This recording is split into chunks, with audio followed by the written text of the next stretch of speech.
Hello.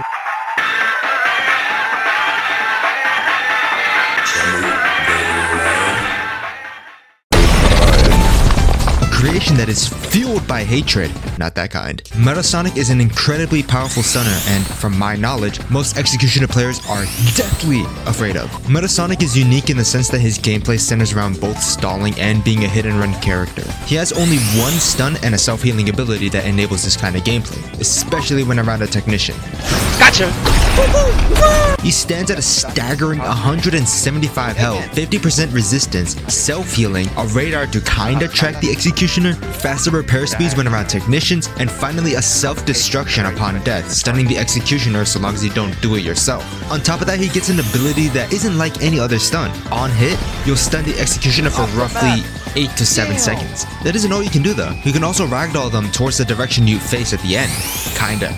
It sometimes doesn't work, but quite honestly, it doesn't matter when you can do stuff like this.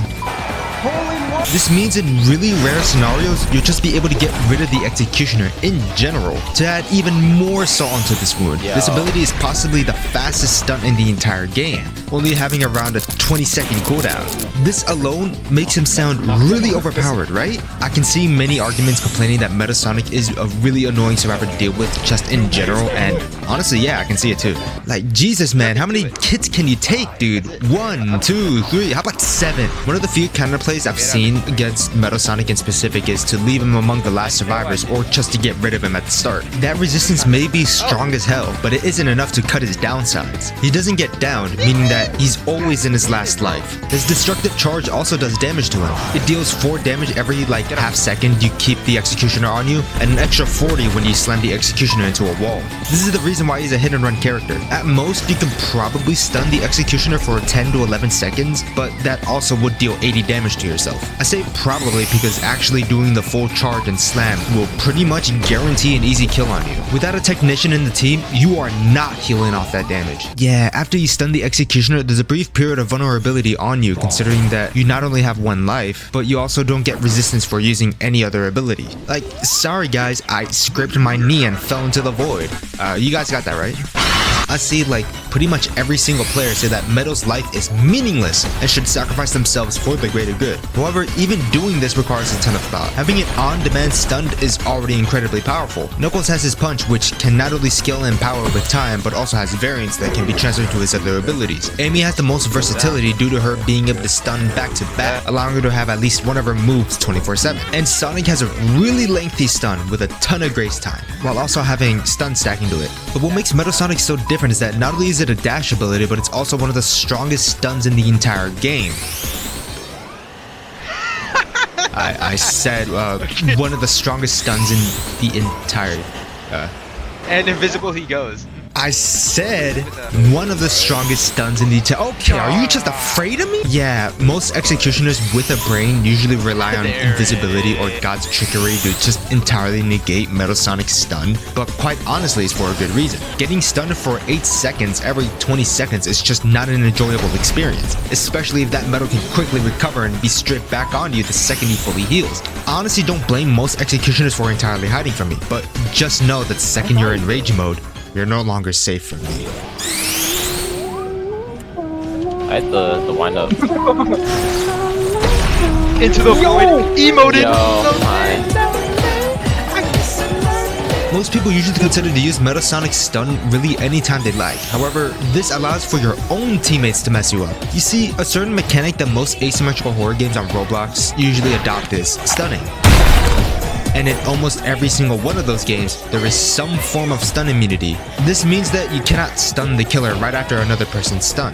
There's a good reason why this is in the game, and trust me, I experienced it firsthand in another game, but this is obviously to prevent being stunned for like the entire match. But it also forces the rest of the team to actually work and coordinate with one another. In terms of outcome memories, not only does the survivor team need to survive for an extra few seconds for you to get there, but also have to trust that you'll hit the stun so that they don't have to use theirs. Or it could go the other way around, where you wait for their stun to come in and then follow up after. One wrong move and now you're both defenseless. So most of Metal's gameplay is just waiting. Perfectly. You wait around the corner for the right opportunity. Very quietly. Where are you? Right there. Oh, you're still on me.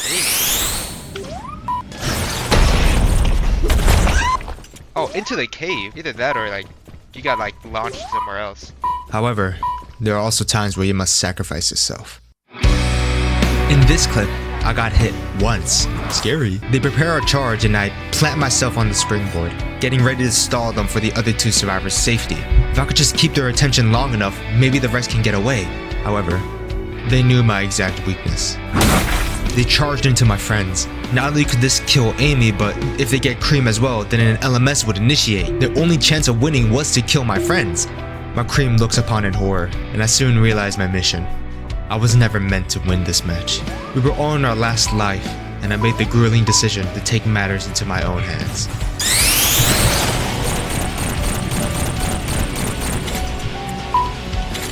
He locks onto me.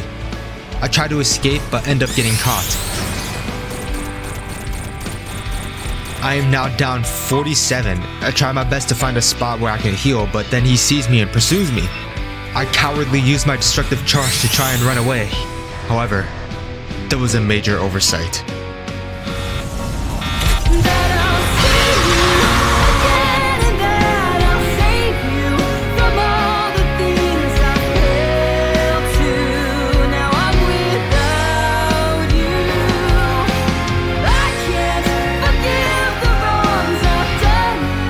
The hardest burden a metal can face is the death of a friend, one that you could have prevented.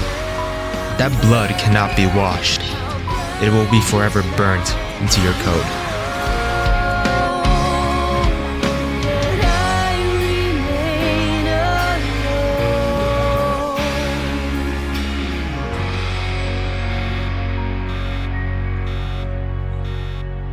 Anyways, here's a clip of me dragging the executioner to hell.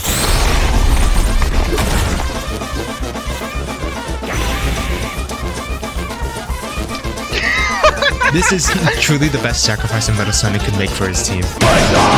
But these scenarios are so far and few because, you know, most executioners just jump around until you run out of time. Hold on. Every executioner always jumps and goes in circles to avoid stuns. So, okay, listen with me. So instead of dashing onto where they'll land, why not take that battle into the sky by jumping ourselves? Hey, 2011X, I got a phone call from 8 Second Stun City. They want you dead. This changes a lot for Metal Sonic since he practically forces the executioner to either go invisible and wait it out or use God's trickery and possibly give up their initial target. If they choose neither, well, they're gonna have to dodge like their life depends on it. Metal Sonic's dash goes far and is most definitely a gamble but should sometimes be used to get really far away. Hell, take untraditional pathing to get what you want. What? What was that? Got it! I can't lie, that clip was clean as hell, which is a good segue to a part of his destructive charge that should be utilized. Speed. Sometimes you could go too fast and slam yourself into the wall, completely wasting the move, so the next best thing you could do is to hug onto it. Oh! Yes, this game has hug tech as well, kinda. It's a little weird to explain, but obviously if you face a wall while in charge, you'll just bounce right off and get stunned. But if you look in a separate direction right before you hit it, you'll bounce off it. Metal Sonic is incredibly slippery, as he slides 24/7 even outside of destructive charge. However, this practically allows you to gain momentum in one direction, switch to another, and as the game is giving you new momentum in that direction, you slam and bounce off the wall you were initially going to hit. This allows for the usage of springboards to be integrated into your charges to make them even more unpredictable. No way. What? Yeah, I also got no clue how that worked too. However, looking in the opposite direction isn't just for a little bounce tech, it's also to control their speed. You see me constantly flicking my mouse, and trust me, that isn't for show. It serves to control my speed, allowing me to make certain jumps or turns a lot faster. Okay, maybe that one was for style, but with how much the executioner just ignores you, you can't really do much simply due to the fact that your stuns are being nullified. That doesn't mean you're entirely powerless though. You see, Metal Sonic interacts with charge really uniquely. He takes an insanely little amount of damage whenever he gets charged. If you are healthy and see that the executioner is going to charge another survivor, don't feel afraid to step in. The unique thing about this is the fact that you can just keep the executioner on there for however long you'd like. It could be just long enough to give a survivor to make it to the exit, or it could be for the duration of rage. You don't gotta move anywhere, bro. The reason why this is so bad for the executioner is simply because of the technicians. They give just enough grace time to allow for some insane ego healing, completely nullifying any damage that the executioner had on you. Okay, don't actually do this. This is only possible with stun sec. But regardless, you can nullify any progress that the executioner has made onto you by healing near an Eggman or a Tails. This is incredibly heavy on Eggman as he enables Metal Sonic to be an actual demon. Of course, relying too much on your creator can be incredibly bad, as trying to locate and do a quick self-heal is less time actually healing and getting back in there. More times than not, position yourself in an incredibly obvious healing spot that Eggman can rotate to and help you heal faster, or just find a Tails that has their charge on. Remember, self-healing stuns you for a few seconds, which, may I remind you, are seconds not stunning the executioner for 8 seconds. No! Not only that, you can be caught very vulnerable while self-healing and sometimes die as well. Like I said earlier, you lose all of your resistance when using any move. That includes destructive charge. While almost every player advocates for sacrificing yourself whenever your teammate's in danger, it's good knowledge, but not when you're incredibly low. Times when sacrificing yourself is necessary is during rage mode. And not only that, if you die early and before rage mode, your survivor team is going to suffer greatly. Remember, you're about the only character that can actually throw hands with the executioner during rage mode. You're that line of defense, and if that defense is gone, then the executioner will really easily pick everybody off one by one by one by. At most, Metal is usually on the executioner's top priority list, but is also never the last. Listen, you do not want this guy on last man standing. His resistance goes up to 75%, which drags your damage down to 10, which in turn gives Metal Sonic upwards of 15 hits. Need I explain why this is bad? Regardless, there is one aspect of his kit that I seriously don't see him play.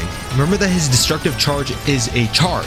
So long as you don't slam the executioner into a wall, he'll stay stuck onto you for the entire duration. Most people just slam the executioner whenever they get the opportunity to. However, if it calls, drag the executioner away from your team. This kind of charge is critical for rage mode, since the executioner can't do anything and is forced to eat that stun. 2011's reduced stun time doesn't matter at all, since Metal's charge allows him to bear hug the hell out of the executioner for its entire duration. Not only that, you buy so much distance for the other survivors that the executioner is practically forced to lock onto you. Even if you do manage to take a few hits, you can get away with some insane ego healing by via Eggman or Tails. An increased healing speed can get you back on your feet quite literally in front of the executioner. This gets especially better if you have a Knuckles or Tails, since they can hold their stun in a stance and activate it whenever they like, protecting you and buying you more time to get back to 150 health. Remember, you're a staller, the lifeline of your team, and that safety net for other stunners if they whiff their stun. Even if it calls for it, take a whole charge. That's the funny part about charge. Only you decide when to let go of the executioner. Metal Sonic is not even Sonic. Far from it. He may just go beyond the original. As a Metal Sonic, the decisions are entirely up to you, and it is your duty to pass judgment in those high-stake moments. You can play as that safety net for other stunners, or you can spam stun every 3 seconds. You can most certainly sacrifice yourself whenever you get the opportunity to, but you can also just run away. Actually, don't run away, you'll be called a pussy. And most importantly of all, be a Metal Sonic. You might die, you might win, but regardless of your fate, make sure an executioner has a really bad day and not perfect. Hello, Steven. Ego. Steven. Ego launch! Did you see that? Steven here. Hello, Editing Opal here. So, while this video is not gonna get a conclusion, I will say this. The next video is gonna be finally